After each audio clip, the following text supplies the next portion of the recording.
Hi, my name is Rosaline. I am old now, but I was young one time. I was only 17 years old. Today, I want to tell you my story. It is a true story. It happened many years ago on a big ship. The name of the ship was Titanic. This is not only a sad story, it is also a story about love. It is a story about being brave. One night, my whole life changed. Are you ready? Let's start. Before that year, my life looked good from the outside.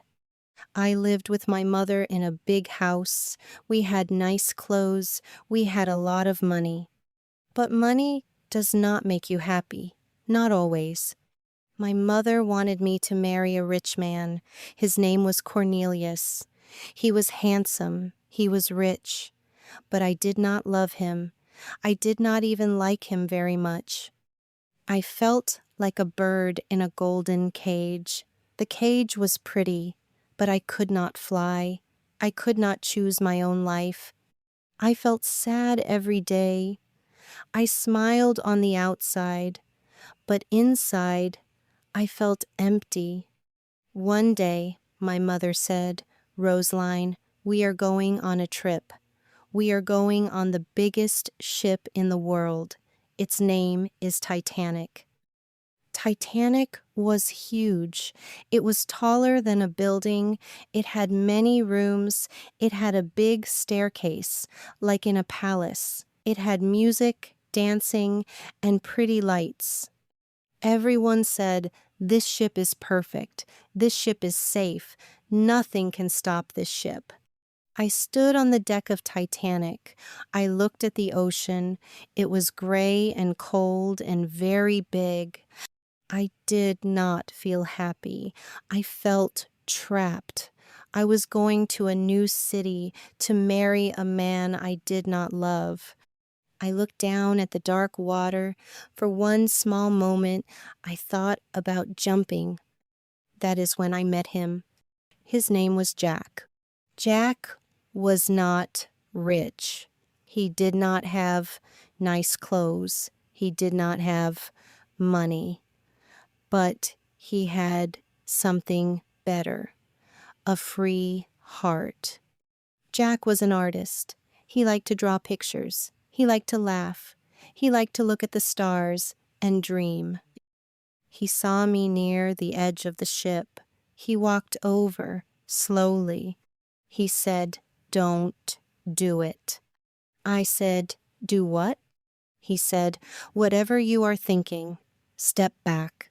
Talk to me instead." We started to talk. Talking with him felt easy. It felt like talking with an old friend. After that night, Jack and I spent more time together. He was very different from the rich people I knew. He did not care about big houses or fancy dinners. He liked small, simple things, wind on his face, a good story, a good laugh, the beauty of the sea. One day, he took my hand and said, "Come with me. I want to show you something." He took me to the lower part of Titanic where the poor passengers stayed. There, people were dancing. They played music. They laughed loudly. They danced with no fear, no rules. I had never seen people so happy with so little. I laughed that night. A big, loud, real laugh. I had not laughed like that in a long time. Jack looked at me and smiled.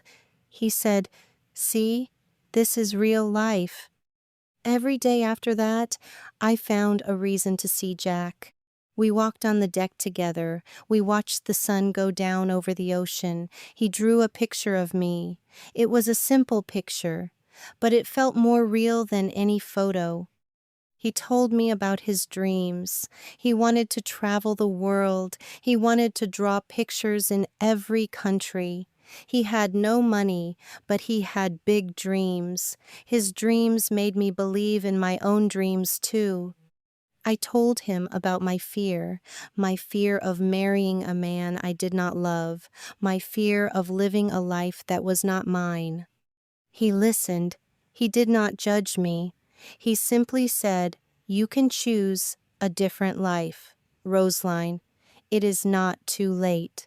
For the first time in a long time, I felt like myself, not the rich man's future wife, not my mother's obedient daughter, just Rosaline.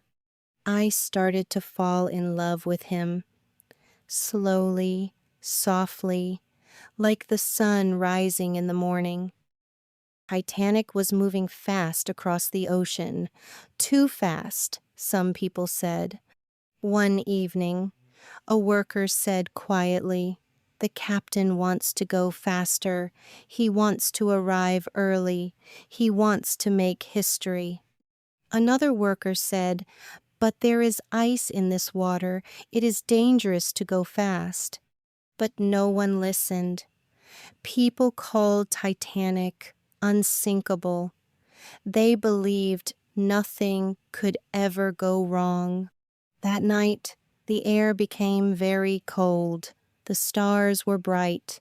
The ocean was calm and still, like glass. It was beautiful, but it was also a warning. Calm water and cold, clear air mean ice is near. I did not know this yet, but that night would change everything. It was late at night. Most people were sleeping. I was awake, thinking about Jack, when I felt something strange. A small shake, deep inside the ship. Not big, not loud, just a strange bump. I went outside to look. Workers were running. Their faces were pale and scared. Someone said the terrible words, "We hit an iceberg." I did not understand at first.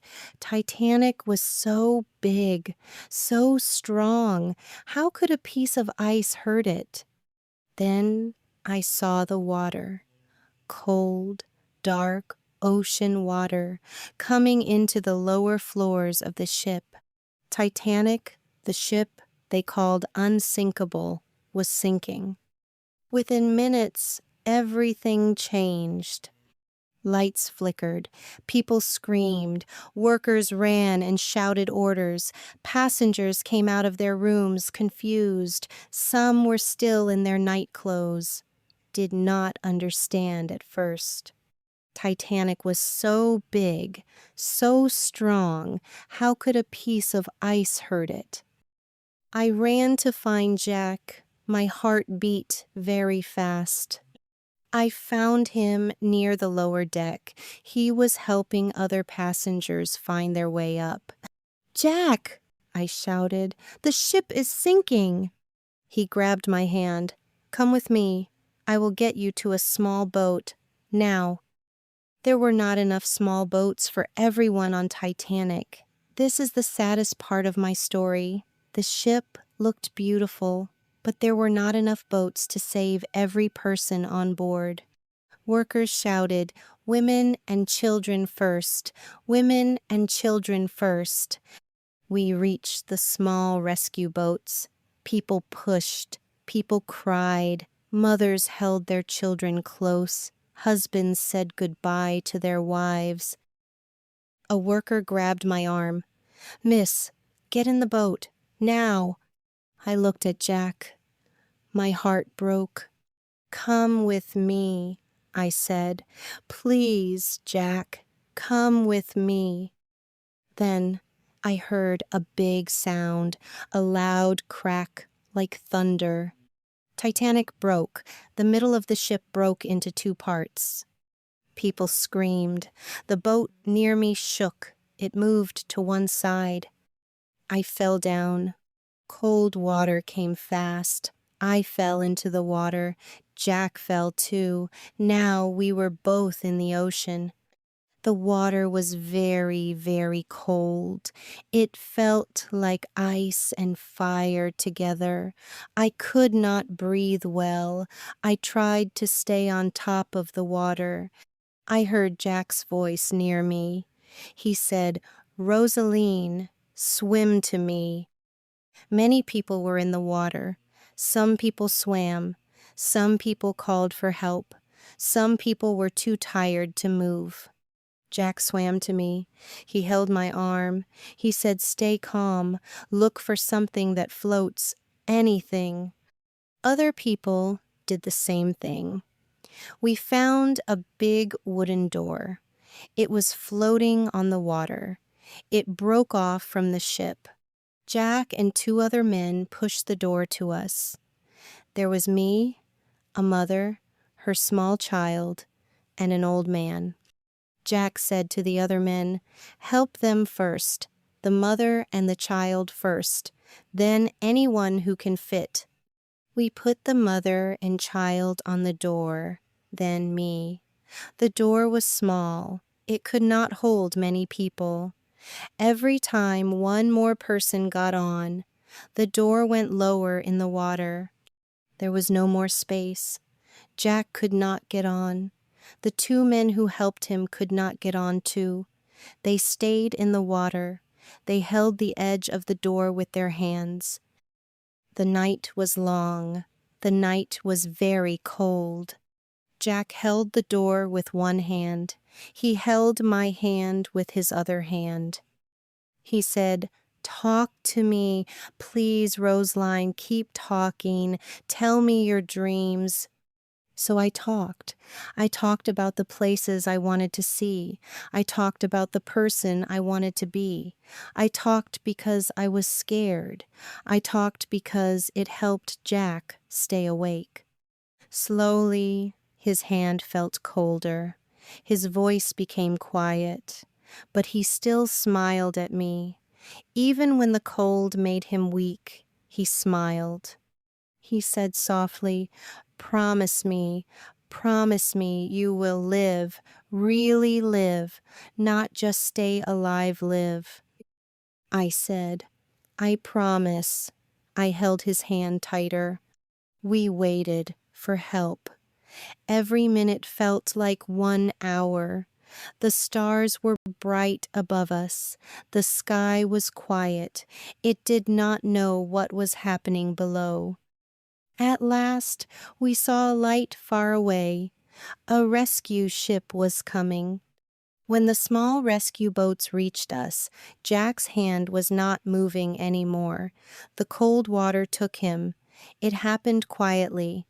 I did not even hear it. I was still talking to him. I did not want to let go of his hand, but rescue workers helped me. They put me on their boat. They gave me a warm blanket. I looked back at the water one more time. Jack was gone. The two men who helped him were gone too. The cold ocean took many people that night. Mothers, fathers, people with big dreams. And one kind artist who gave his place so other people could live. The rescue ship arrived at the port. My mother was there. She hugged me. She cried. She said, "Rosaline, thank God you are safe. Now we go home. Cornelius is waiting." I looked at her. For the first time in my life, I said, "No." She was shocked. "No? What do you mean, no?" I said, "I will not marry Cornelius. I will not live the life you chose for me. I will live my own life now." This was the hardest thing I ever said, but it was also the most true thing I ever said. Jack was gone, but his words stayed in my heart. Promise me you will live, really live. So this is what I did. I did not become rich. I did not become famous, but I became free. I went to new places. I learned new things. I met new people. I laughed loudly, like Jack taught me. I danced with no fear, like our first happy night together. I never forgot Jack, not one single day in all these years. He gave me the best gift a person can give. He taught me how to really live, and he gave his place in the cold water so I could keep living. Every time I watched the sun go down, I thought of him. Every time I felt scared to try something new, I remembered his words: really live, not just stay alive. So, this is my story. A story about a big ship called Titanic. A story about one night that changed everything. A story about love. A story about a man who gave everything so another person could live. I learned something important that night. Life is short. We do not know what will happen tomorrow. So we must live fully, today, with the people we love. If you remember one thing from my story, remember this. Do not wait to live your life. Do not wait to say, I love you. Do not wait to follow your dreams. Live it fully today. Thank you for listening to my story.